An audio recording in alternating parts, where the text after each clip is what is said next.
Soir.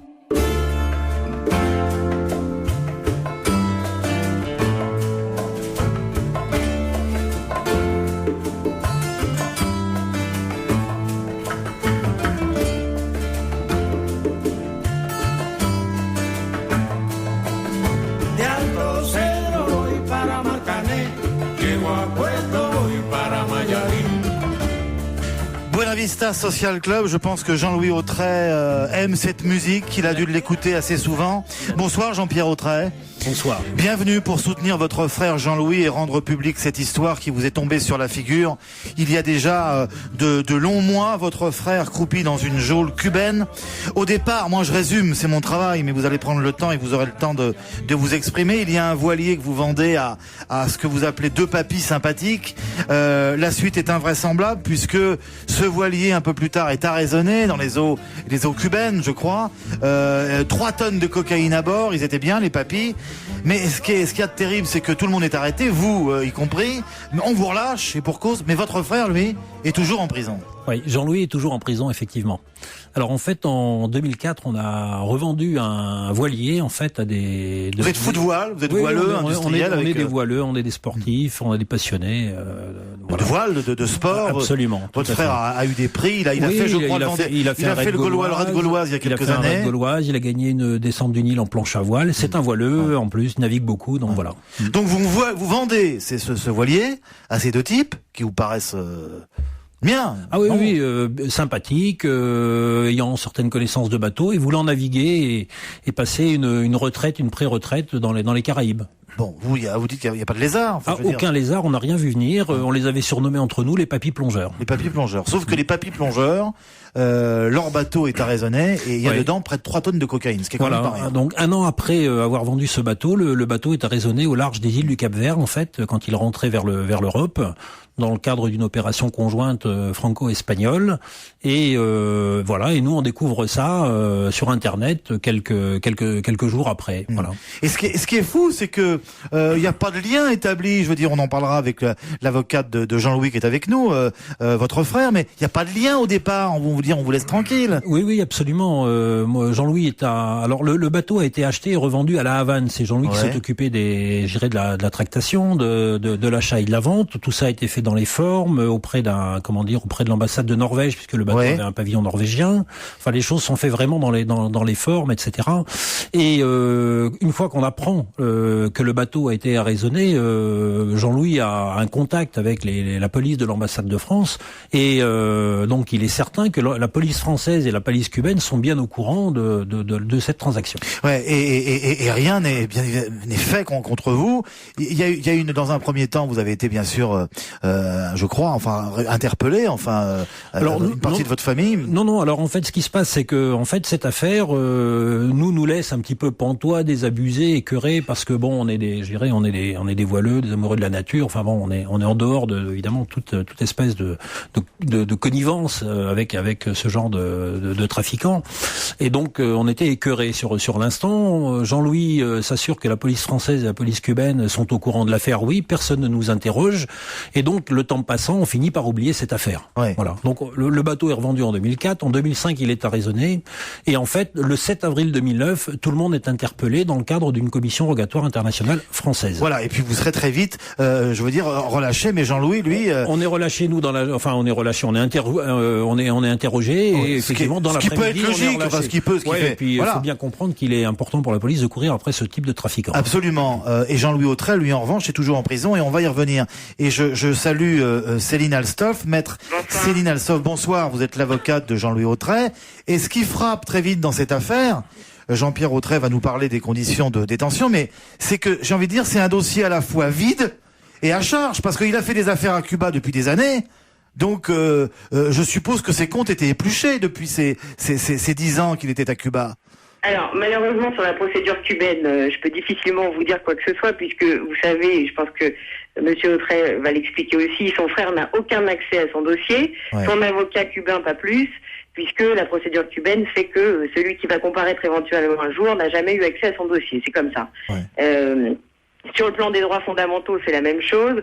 C'est très difficile pour Monsieur Autrey de préparer une quelconque défense, puisque pour l'instant, il ne sait même pas quelle charge pèse contre lui à Cuba. Moi, ce que je peux vous dire, c'est que l'histoire démarre en réalité parce qu'il y a une instruction française dans un dossier de trafic international de stupéfiants, une instruction menée par un magistrat instructeur, pour ne pas le nommer, Jean-Louis Perriès, qui vraiment, et là je lui rends hommage, a été d'une humanité exceptionnelle dans cette affaire, avec lequel je prends contact, et je comprends qu'en réalité, la commission rogatoire internationale qui l'a lancée, puisque c'était assez légitime compte tenu de l'ampleur du dossier, a été utilisée par les autorités cubaines pour maintenir et placer en détention provisoire, puisqu'il est encore aujourd'hui Jean-Louis Autrey. Ouais. Voilà où on en est aujourd'hui. C'est donc un dossier qui démarre à Cuba parce qu'il existe cette commission rogatoire internationale. Ouais. Il faut quand même rappeler à ce stade que jamais Monsieur Autrey, pas plus que toute la famille Autrey, vous l'avez dit, qui a été relâchée immédiatement, jamais Jean-Louis Autrey n'a été mis en examen, ni même poursuivi, jamais dans la procédure française. Est-ce qu'il y a moyen, et est-ce que vous l'avez souhaité, est-ce que vous le souhaitez aujourd'hui, créer les conditions pour qu'il y ait un déverrouillage public de l'affaire Jean-Pierre Autrey, et qu'on en parle? Oui, alors aujourd'hui nous avons pris la décision de communiquer parce que, je dirais, après 640 jours de détention provisoire, sans aucun accès au dossier, comme vient de le dire Maître Astolf. À une centaine de kilomètres de la Havane. Ouais, alors effectivement, Jean-Louis aujourd'hui est détenu dans une prison qui s'appelle la Condesa, qui est une prison, je dirais, pour les détenus internationaux, en fait, voilà. Et donc, effectivement, il est détenu dans cette prison où on va trouver fondamentalement des droits communs, des criminels, des trafiquants. Donc, je dirais, c'est quelque part le seul col blanc de cette prison. Il s'est marié à Cuba il y a quelques années. Oui, Jean-Louis avait 3 enfants d'un premier mariage qui sont à Lorient et s'était remarié donc en 2005 à Cuba, et il a un enfant qui est né en France d'ailleurs, qui a 3 ans maintenant, qui va avoir 3 ans ce mois-ci. Là, je vous pose la question franchement, Maître Céline Alstoff, est-ce que vous y voyez, je veux dire, non pas un exemple, mais quelque chose qui a à voir tout de même politiquement avec une façon de s'en prendre à des intérêts étrangers vis-à-vis de Cuba, alors que manifestement il y a rien dans le dossier. J'ai pas de position sur ce point. Ce que je pense aujourd'hui, c'est que il faut vraiment que la France, alors plus exactement le ministère des Affaires étrangères, intervienne de manière proactive, puisque c'est un terme à la mode, pour que à tout le moins, Monsieur Autrey soit assigné à résidence, c'est ce qu'on demande depuis maintenant de nombreux mois, pour qu'il puisse au moins vivre avec sa femme et son enfant de 3 ans. Sur les implications politiques, j'ai pas d'avis véritablement précis. C'est très compliqué de pouvoir communiquer. On a du mal à avoir des informations. Vous savez que mon confrère qui lui aussi assiste Jean-Louis Autrey, Roland Dumas s'est déplacé à Cuba.